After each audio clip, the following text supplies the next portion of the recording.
But I have to tell you, the number one thing that keeps people from really having what they want financially is not the lack of a plan. It is not the lack of good advice. It is not the lack of possibility. It's not the lack of intelligence. It's not even the lack of capital. It is this unending process that most Americans go through of sabotaging their own financial success. So why do we do this to ourselves? Why is it that right when we start to really make financial progress, we do something stupid, or we stop following through, or we stop practicing the fundamentals we know will lead us to financial abundance? I believe the answer is what we talked about yesterday, and let's review it. Everything we do in our lives, we do for one of two reasons: to either avoid pain or to gain pleasure. If you are sabotaging yourself in any area, and we're going to talk about this again and again, it is simply because you believe at some level of your thinking, subconscious thinking, if not conscious thinking, that this situation that you're getting involved in, the accumulation of additional capital, is going to lead to more pain than pleasure.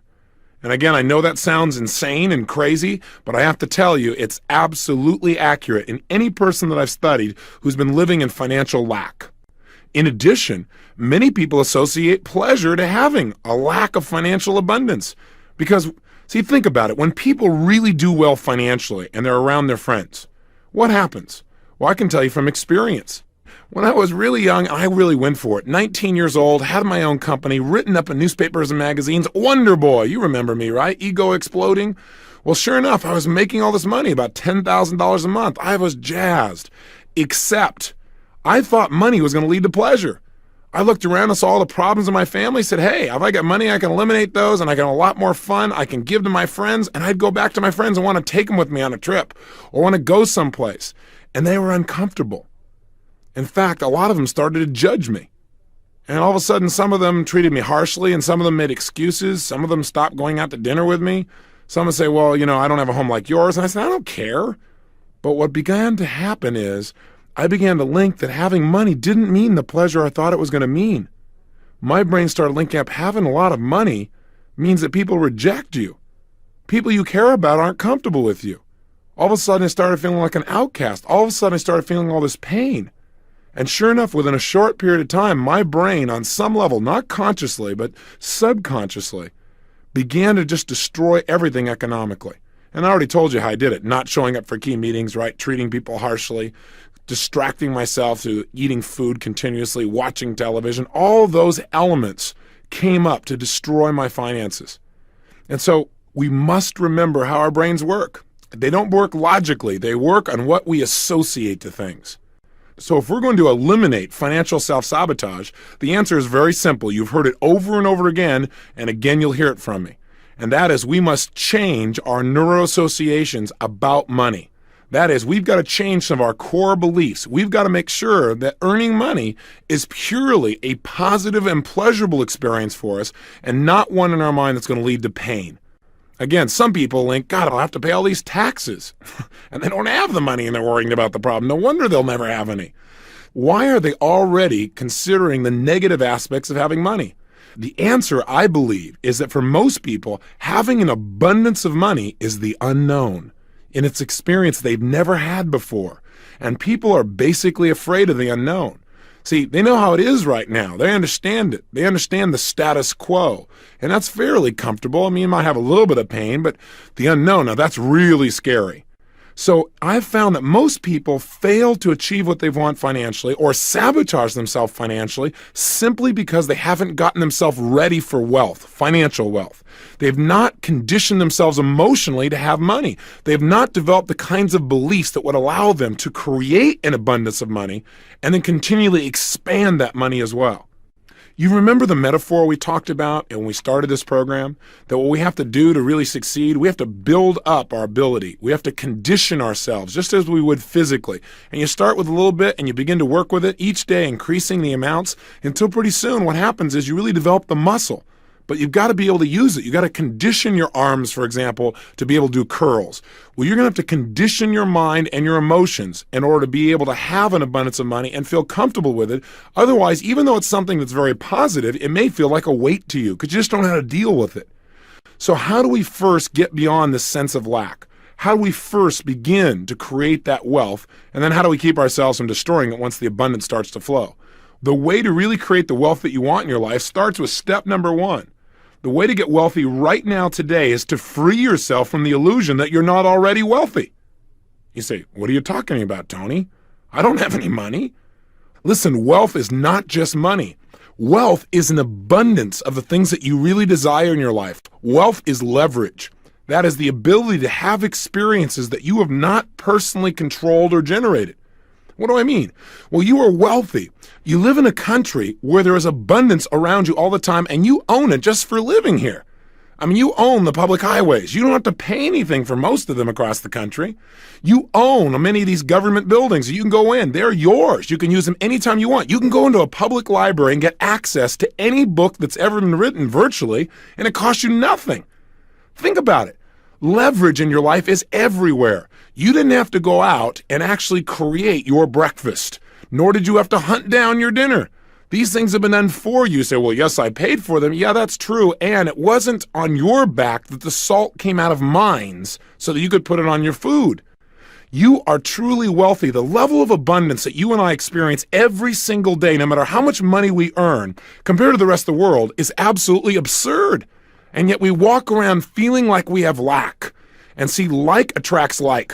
Whatever you hold on a consistent basis in your mind is exactly what you will experience in your life. So the first key to becoming wealthy is to understand that you already are. Now, wanting to expand that, I believe that's healthy. You know, some people say, well, is it really right to make more money? I mean, if you got a lot, is it right? Well, let me ask you a question. If you're intelligent, is it right for you to continue to want to expand and become smarter? Is it right, if you're already close to your husband or wife, to want to deepen that relationship even more? Is it right for you to want your children to have even more, to be happier, to be stronger, to have better relationships? Is that right? Is it right, no matter how close you feel to your Creator, to want that bond to be even stronger and to strive for it? Is that right? I've got a question for you. If you could have more in your life, if you could have more, then should you? If there are things you could do that create greater abundance in any area of your life, then should you? And my answer to you is absolutely. I think I shared with you earlier in this program that there was a point in my life where I thought, gosh, if I have so much abundance and other people don't, there's something wrong there. That's unfair. Hey, listen, every single one of us was born with opportunities. We're equal in our opportunities. We're not equal in our decisions. We're not equal in our education. We're not equal in how much we demand from each other or from ourselves. We're not equal in our motivation. We could choose to be, but most of us are not. Now, I know there's the argument that, hey, I grew up in the South Bronx, or I grew up in a difficult part of town, or I didn't have the role models. I can certainly appreciate that 100%. I really do believe that there are many people in our society that don't seem to start out with the same level of resources, no doubt about it. So my approach to that used to be, well, I really care about people that have less than I do. I care about people that are poor financially. In fact, my strategy was the best way to help poor people is I'll be one of them. Well, that's not exactly the most intelligent approach. Instead, what I decided to do was realize that no matter what someone's resources were, I didn't have any either. I didn't have any great role models. I didn't grow up wealthy, not even middle class. And yet I was able to make the things work because I pursued them. And no matter where I've looked in the country, no matter how horrible the environment, there are a few people from that environment that somehow have made it work for themselves, mentally, emotionally, socially, spiritually, physically, and financially. So why did these people make it in spite of all the odds? The answer was not necessarily more talent or more ability, but that they were able to get access to their talent and ability because they had beliefs that empowered them in each of these areas, including financial. I mean, that's really what it comes down to. Your finances will not change until your core beliefs change. Trying to turn around financial sabotage simply by working harder, by the way, will not work. The reason is you'll work harder and your beliefs like this rubber band. You'll push, stretch yourself out there. It'll start to make some progress. And right when you get to a certain point of threshold, whammo, the rubber band snaps you right back to where you were. I mean, haven't you experienced this sometimes? The only way to break through is get rid of the rubber bands. Expand your picture of your life financially so that what's happening is you're on a road you're always building and one that's always expanding. In addition, you must believe that by building your road, what you're also doing is creating a way for others to travel to their dreams as well simultaneously. So since it starts with our own beliefs, we got to remind ourselves what beliefs are. Beliefs are nothing but a feeling of certainty about what something means. So again, if you've got limiting beliefs, it just means you've got beliefs. You have a feeling of certainty that having money is going to be more painful than not having it. That having an abundance of money is going to be more painful than not having an abundance. Yeah, you can get by and it'll be okay. You've got to change that. How do we do it? Well, one, the easiest way to change anything is to link pain to the thing we want to change. In other words, link in our own minds that if I don't change this belief system, it's going to cost me so much, it's going to hurt so bad, that your brain says, I'll do anything to get rid of that belief, and then show your brain an alternative, one that by applying it, you'll have pleasure. Now, what most people do in life is sit around and hope that someday something magical will turn it around. Or again, they go out and just work harder and harder and harder, and they wonder why they still can't make it financially. No matter how much money they make, they always end up with more month at the end of the money. Maybe I was one of the lucky ones. Maybe I just have a low threshold for pain because I just couldn't take it. I found so much frustration in not being able to go certain places, not being able to be with certain people who are traveling, not being able to give some of the things I really wanted to give most to the people I cared about, not being able to have the lifestyle and the freedom of choice in terms of my time and my energy and the things that I was going to have in my life as well. It was so painful, so embarrassing, so frustrating that finally one day I said, I have had it. And that is a great place to get. Get to the place where you've had it, where you've gone through threshold, where you're not willing to do that anymore. But here's the key. When you realize you've got it, know what the reason is. It's because of your beliefs, and you need to go inside and shift them now. So how do we do this? I'm going to guide you through a 3 or 4-step process right now to eliminate self-sabotage in the area of finances forever. So let's go for it. Get your success journal or pull over the car now. This is the time. As you pull it out, here's what we're going to do. And if you need to, stop the tape and come back to me. You have 30 seconds. Go. Welcome back. I again hope I'm welcoming you back. And you did turn off this thing while you went and got your success journal. You don't want to write on a scrap of piece of paper. Keep that thing with you. Okay, good. Now here's what I'd like you to do. I'd like, if you would, to write down all of the pain that you presently experience in your life because you don't have the level of financial abundance that you truly deserve. In other words, what are you losing right now? What are you missing out on? What's it costing in your life not to have financial abundance? In other words, our goal here is to not just be intellectual, but to really get ourselves to experience once and for all a tremendous amount of pain from not having finances. So really go into your gut, go into your core and say, okay, what are things I really want to do or be or share or create or give or make that I cannot do right now because I don't have financial abundance. I've got enough finances to get by, or I've got to, maybe even worse, you're comfortable. That's really a death rattle in terms of finances. But what are some of the things beyond that that you're missing out on? Maybe just the self-esteem of knowing that you can create as much as you want in an instant. What is it that you're missing out on? I'm going to give you about 2.5 minutes to do this. So please begin now.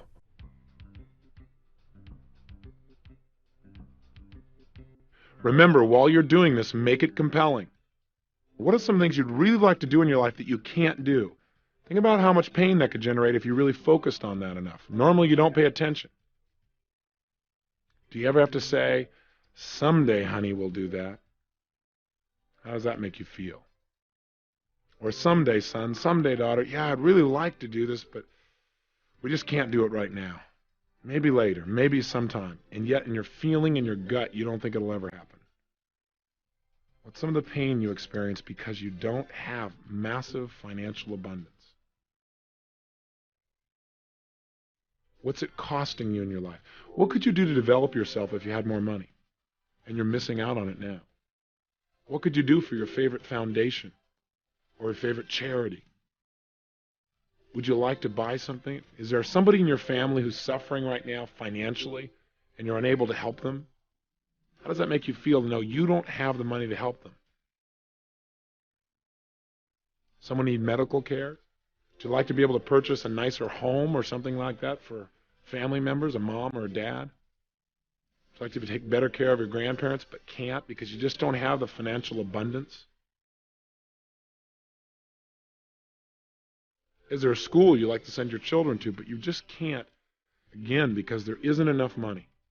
What are some of the prices you pay every single day because you don't have enough money? What are some of the things you really want, but you've had to settle for second best because you didn't have financial abundance?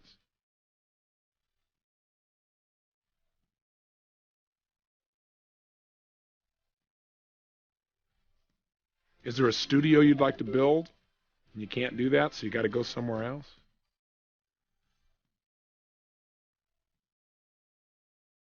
Are you having to live in a neighborhood that is not supportive of your own values simply because of economic necessity?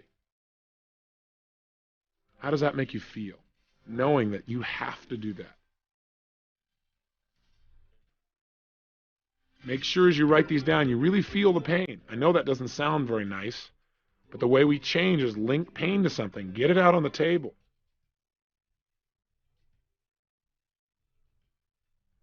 Okay, so what we've done here, if we've done it effectively, is gotten your brain to begin to associate major pain to not having money. Now you might say, well, Tony, I already had that. Well, maybe, but maybe it was like you had one thought at a time. What we want to do is intensify the feeling of pain so your brain will finally say, I've had it. No more. I've got to have money. So what's on your list? Is it compelling enough? When I have people do this many times, they'll tell me things like, well, gosh, not having money means I don't have time with my kids.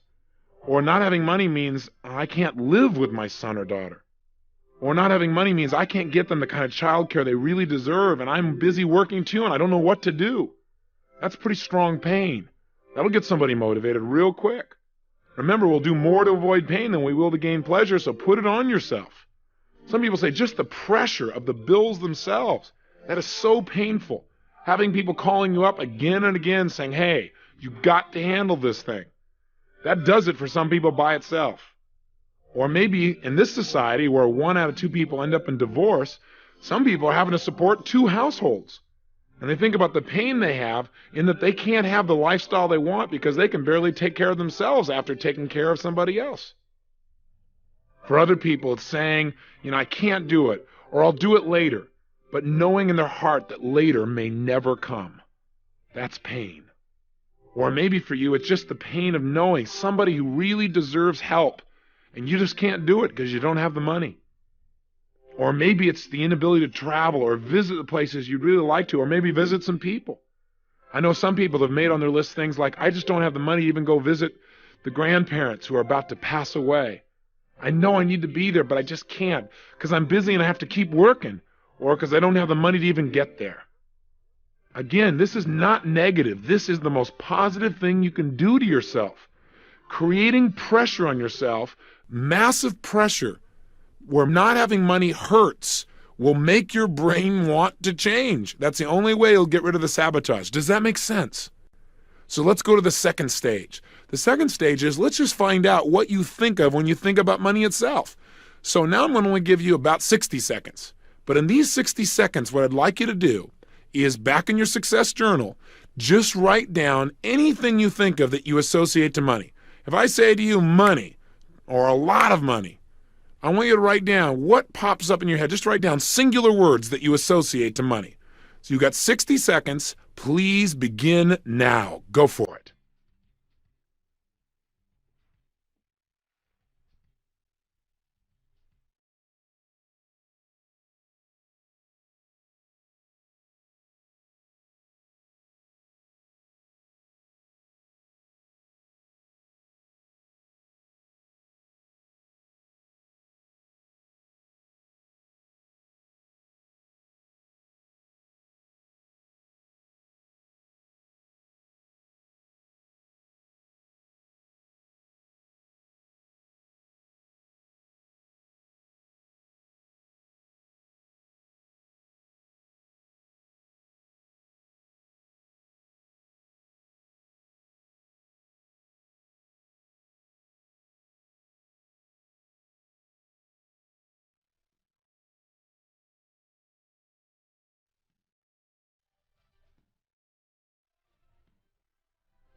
Okay, time. So what's on your list? Well, I'm not sure what's on yours, but I decided to try this with the engineer here in the studio. And he came up with some things like this. He said that he has freedom. He associates to money time with loved ones, associates to money less stress, less bills, safety, and stress reduction in the form of entertainment. Somebody else here has on their list freedom of movement, security, giving, peace of mind, hard work, the burden of responsibility, lifestyle, wider social latitude. Interesting. What's on your list? Now, when you look at your list, is it mostly positive or mostly negative? What I've found is when I have people do this, it depends on the individual, but oftentimes I get a lot of positives. On most of these lists, both these lists seem to be primarily positive. They think about money and there's these positive things. They associate pleasure. And you say, Tony, then why would somebody sabotage if they only associate pleasure? Well, let's try another approach and dig a little deeper into your brain. Let's see if all your associations really are positive. Here's what I'd like you to try. For the next 2 minutes, I want you to write down the things you remember hearing growing up about money. In other words, what were you taught about money, both explicitly and implicitly, by what people told you, like, for example, in your family, your mom, your dad, etc. What are some of the phrases you remember hearing? Jot them down now. You have 2 minutes beginning now.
Okay, again, time.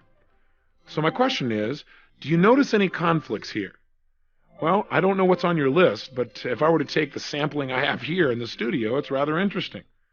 In the beginning here, we have a person's list where they say they associate to money freedom, time with loved ones, less stress, less bills, more safety, stress reduction in the form of entertainment. But what was this person taught growing up? Well, money is the root of all evil. Second thing on their notes, money isn't everything. Person obviously doesn't know where to shop. Third one is no time to enjoy it. Fourth one, notice no time to enjoy it. Time with loved ones, no time to enjoy it. Isn't that an interesting conflict? And we wonder why we sabotage, why we start to move towards, and then all of a sudden think there's going to be pain here and we sabotage ourselves. Here's another sampling.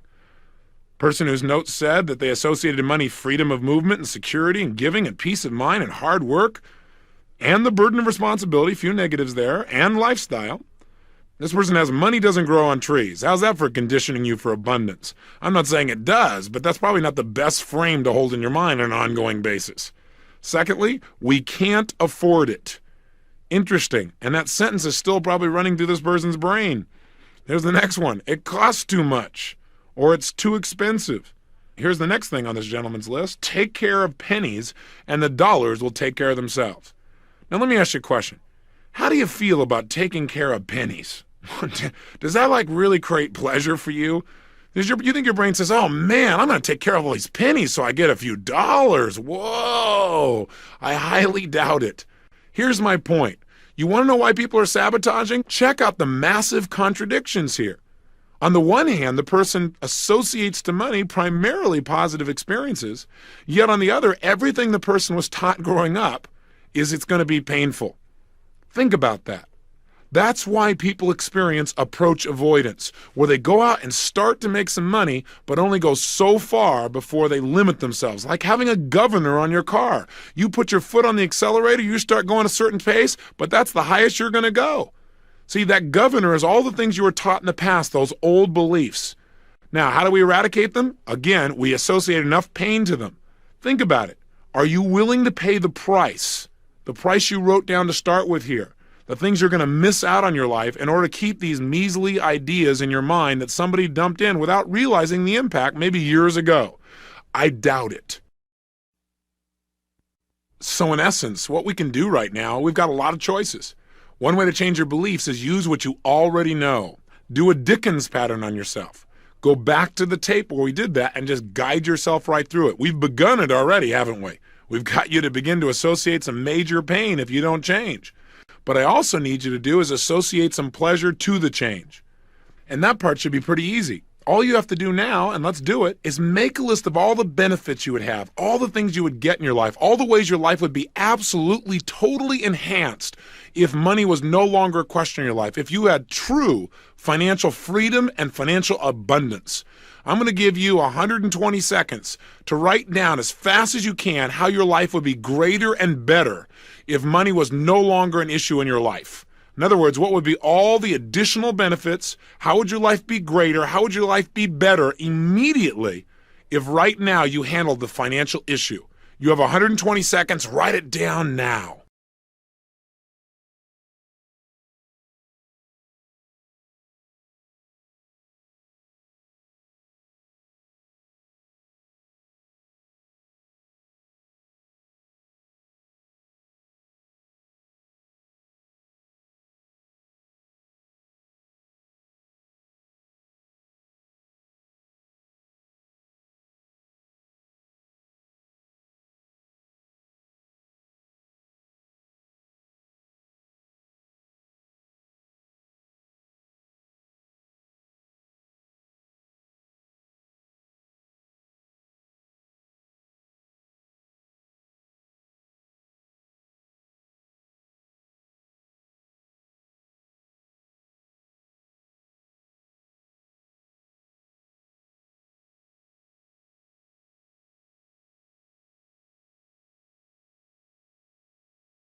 All right, time again. Now, take a good look at your list. This should be a whole list of things that as you think about them, imagine if all of these things you wrote down were actually part of your regular daily reality. How would that make you feel? See, our whole goal is to get ourselves now to link major pleasure to financial abundance. Not financial sufficiency, but financial abundance. We want to link major pleasure to that and pain to not having it. So how did you do? Did your list really produce the result? I figured as long as we're doing this, if I'd use the people here in the studio as an example. So let me show you what they've got. They've got, gosh, if I had all this additional financial abundance, I'd have my credit cards paid off. That would make me feel great. My car would be paid off. I'd go to the theater more. I'd go to movies. I'd go to cultural events. As a result, I'd be informed. I'd feel relaxed. I'd feel cultured. It'd increase my self-esteem. I'd have more humor in my life. I'd feel more articulate, more balanced. I'd be able to make conversation more easily. There'd be less stress in my life. I'd be able to have more time with my son. Another person's list says, gosh, if I had financial abundance, not just financial sufficiency, I could finish my studio. I'd buy a new home. I'd have more travel time. I'd be able to get in the music business full time and just enjoy what I love most. Or I could be more generous. I could give without any concern for the future. I'd have no daily pressures from financial obligations. Think about how you'd feel if these things are really true. So what is the main strategy for turning ourselves around financially?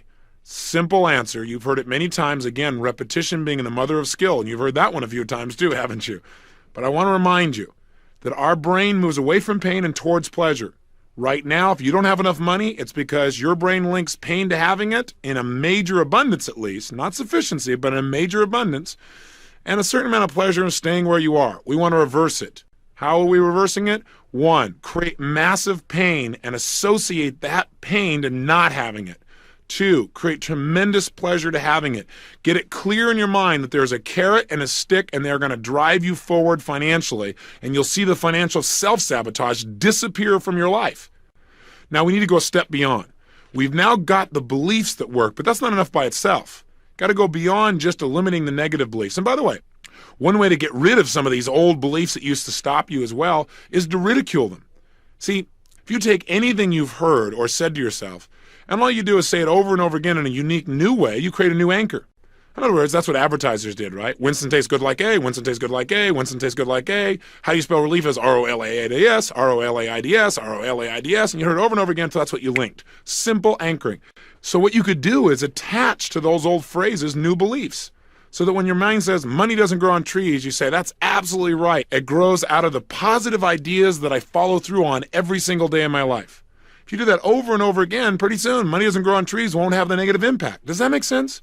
I know that sounds so simple. I'm sorry to help you to be free in an easy way. I guess we could make it tougher, but that's all it really takes.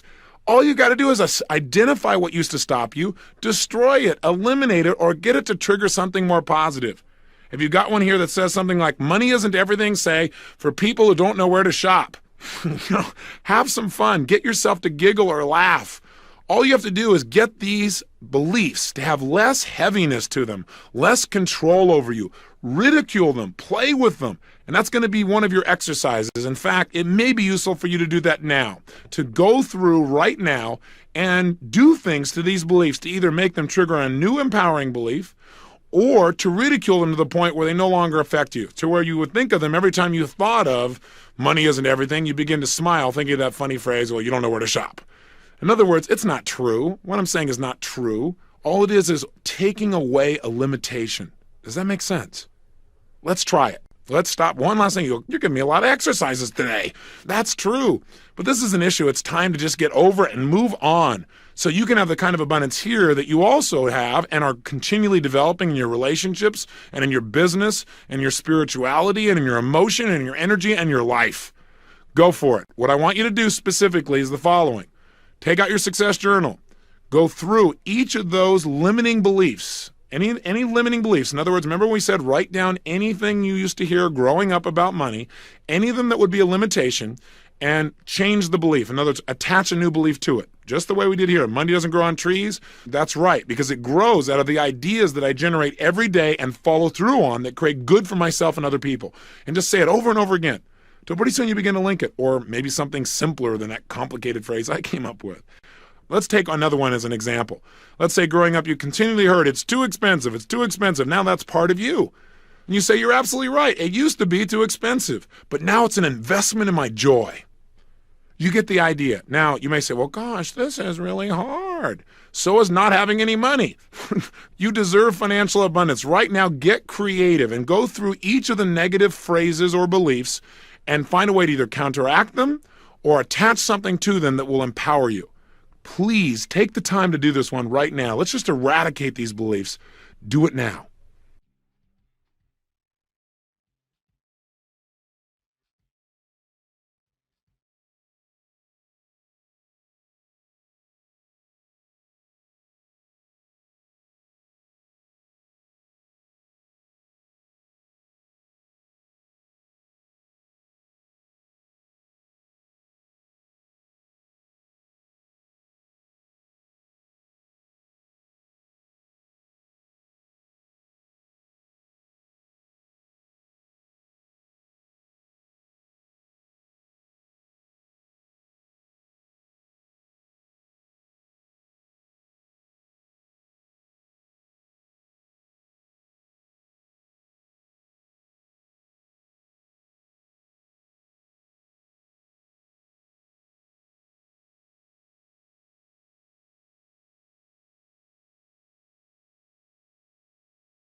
Okay, time is up. So let's continue here with the people in the studio and see how they've done. This gentleman's list used to say money is the root of all evil. Now it says, in the wrong hands, money is the root of all evil, but I am a responsible and sensitive person. Very nice. Next one is, money isn't everything, but added to my other qualities, it'll do a lot of good for me and those I really care about. Fabulous. Here's another example. Money doesn't grow on trees, but it grows out of my acting on my creative ideas. I can't afford it. We can't afford not to expand our financial resources and share them with others as well. Take care of the pennies and the dollars will take care of themselves. If I take care of the pennies, my focus is way too narrow. If I take care of the opportunities that exist around me right now and give great service, the dollars will multiply massively. I have no time to enjoy money. I have had no time to enjoy money in the past, but I'm now learning to delegate and I'm working smarter every day. These are fabulous examples. That's what you need to do for yourself as well. Free yourself from your old beliefs. Finally, on today's lesson, let's take a look at what are some of the specific empowering beliefs that you might want to add to your repertoire, now not just to get beyond financial self-sabotage, but to really ensure financial freedom. Here are a few of the beliefs that I've modeled from people that are extremely successful financially, and some of my own that have really assisted me as well. Number one, money is nothing but a measure of the value that I create for other people. The more I give to others, the more money I receive on an ongoing and consistent basis. Number two, my belief is in order to become wealthy, I need only two things. One, every single day, live in an attitude of gratitude. That is, feel incredibly grateful for the wealth that I already have in my life, in my friends, in my family, and the environment and where I live, and my work, and everything around me. See a sense of possibility and feel the abundance that is my life. That will create more wealth without me doing anything else. Like attracts like. Water seeks its own level. You've heard these phrases, burnt out as they may be over and over again, but they are true. In addition, if you truly want to be wealthy, learn to consistently focus on how to give much more to others than you expect back. And by the way, it's impossible. The more you give, the more you're going to receive. Now you might say, well, Tony, this doesn't work for me. I tried it. I tried it with John Smith. You know what I did? I gave. He gave me nothing. Well, guess what? See, it doesn't always come back from the person you gave it to. Sometimes they just take. You're right. I have no argument with that. But I'll tell you something, you got to open your eyes. You got to start paying attention because it's coming back to you from somebody else somewhere. And if it hasn't already, it's on its way. You got to trust and you got to know that that's true. By living with those kinds of beliefs, you will attract the kind of wealth that you deserve. How do you make certain that you develop it in your life? Besides eliminating the sabotage, you do what we talked about in the 7 wealth wounds. An abbreviated look of that might look something like this. 1, decide exactly what you want financially in terms of abundance. Remember we talked about developing a number that was going to be a must for you. Not financial sufficiency, but true financial abundance. More than enough. Avalanches of abundance. That's what we're talking about. Make a decision. Because you got to remember, whatever you focus on consistently, you will get. So if you're always focusing on getting by or how to pay your bills, that's what you get. If you focus on massive abundance, that's what you'll have too. And as long as, in your mind now, having massive abundance is something good. Having massive abundance is not negative, it's not guilt, it's not problems, it's not pain. It is pleasure to be and do and create at the level that you are as a spiritual and successful human being. 2, daily condition your mind for wealth, so that your brain is looking for opportunities to succeed financially. Remember the metaphor we talked about when we talked about setting goals, where you buy a car, you buy a particular outfit, and once you have it, all of a sudden, everywhere, you start noticing everybody who has that car, noticing that outfit. Well, there's a part of your brain called the reticular activating system. It's the part of your brain that determines what you pay attention to. You recall earlier we said that human beings are deletion creatures, that we don't pay attention to most of what's going on around us. We only pay attention to a small band of our experience. Our goals, our mental conditioning tells the RAS, the reticular activating system, what to pay attention to. The RAS is like a policeman. It determines what's going to get through to your conscious awareness and what's going to be screened out. So when you daily Decide what you want and condition yourself to look for opportunity. It's like all of a sudden you see that car everywhere. All of a sudden you see those clothes everywhere. All of a sudden you will see places that cash in financially when you've now made the decision to condition your mind to attract wealth. How can you do it? Well, for years, I started using affirmation for myself. Now you might say, well, didn't you say affirmations aren't that great? No. I said that you got to make sure that if you're going to use an affirmation, you do it with some real physiology, that you really change your state. And I read all kinds of books on attracting wealth. And I found this in one of those books, and I really liked it. And so I said it over and over again. But again, saying an affirmation means nothing unless you generate feeling. And before I give you this affirmation, I want you to know that it's not meant to be religious in any way. I do want you to know that I do believe in a creator. I call it God. You may call that something else, and that's fine. But I believe that you and I have this privilege called life because something or someone has given it to us, something greater than our conscious awareness. And when people tell me, well, I don't believe in a God, I'm an atheist, my view to them is I like to ask them a question. I said, so you're trying to say to me that everything we see, the earth, the plants, our environment, this solar system, this universe that all works with absolute precision is all the result of things just falling together? That's like saying Webster's dictionary is the result of an explosion in a print factory. Come on, there's got to be something more. But let me just tell you how I condition my mind for wealth. I believe that we can tap in. We can attract more in our lives when we connect ourselves mentally and condition ourselves for that abundance. So what I say to myself is this: God's wealth is circulating in my life. His wealth flows to me in avalanches of abundance. All my needs, desires, and goals are met instantaneously, for I am one with God, and God is everything. And I would say this to myself over and over and over and over again. I would go run down the beach for a couple of miles, saying this to myself with all the intensity of feeling I could generate. That's one of the major reasons I believe that in 12 months I went from totally broke to $1 million net worth, because I didn't just hope. I created a level of certainty in my body that total financial abundance was a part of every cell, every thought, every feeling, and things began to jump out at me, and I began to attract them. Now, that may sound real metaphysical, it may sound weird to you, but anyone that I've met who has created great financial abundance has not only decided what they want, but they've begun to condition themselves daily to have that level of abundance where it felt right for them. And that's what I did with myself. I offer you the opportunity if it's worthwhile for you, or you can correct it, change the language so it works for you, but please condition yourself for the abundance you deserve. Step 3, get some role models. Find out what to do and get yourself a great vehicle. One way to get a vehicle is sit down and write down what is it you love to do most in the world. Because see, I think financial abundance comes from doing what you love most, doing it massively, and making sure that in your doing it, it creates tremendous value for other people. If you do those things effectively, you're going to have financial abundance. So if you're looking for a vehicle, what do you love to do most, number one? Number two, how could you do it in a way where other people would benefit and be willing to make an investment to take part in something that you love? I mean, that's what I've had the good fortune of doing by asking that question. Question 3 is, how could you do it massively so you could reach tons of people and make a major difference and hopefully get paid well in the process? And then fourthly, how could you do it intelligently so that once you've done all this stuff and you've worked so hard and you've helped those people, there's something called profit when you're done?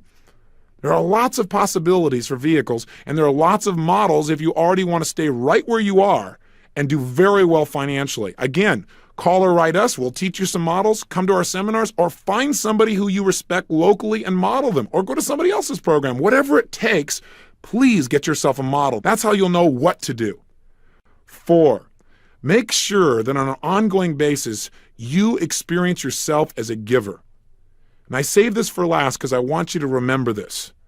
I believe that the bottom line of financial success comes from your believing in your gut that you deserve everything that you've got in your life. Now, that may sound egotistical, but the reality is you got to feel like you deserve it or it won't stay. You won't attract it. My way of generating that I deserved it came in many ways. Number one, I deserve it because I'm alive. Just as much as I deserve to grow mentally, emotionally, in my relationships, in my intellect, all those things I think I deserve to grow. So why would finances be any different? In addition, I deserve it because I'm a giver, because I always strive to give much more than I would expect back. These tapes are an example. I hope you can feel I'm trying to give you 10,000% of myself at each and every time here. I'm committed to having you get much, much more, 100 times more, a minimum of 10 times more than you've invested in this program. And I know for a fact, if you've really been listening, that you agree with me. The bottom line is, by knowing you're always trying to give much more, you feel like whatever comes back, yeah, hey, I've earned it, I deserve it, and it's great. Now, some people might say, well, you just shouldn't have to earn it, you should just accept it. Well, that's a great strategy too if that works for you. Do whatever works, but make sure that you give. See, you got to take at least 10% of what you earn and give it away, minimum.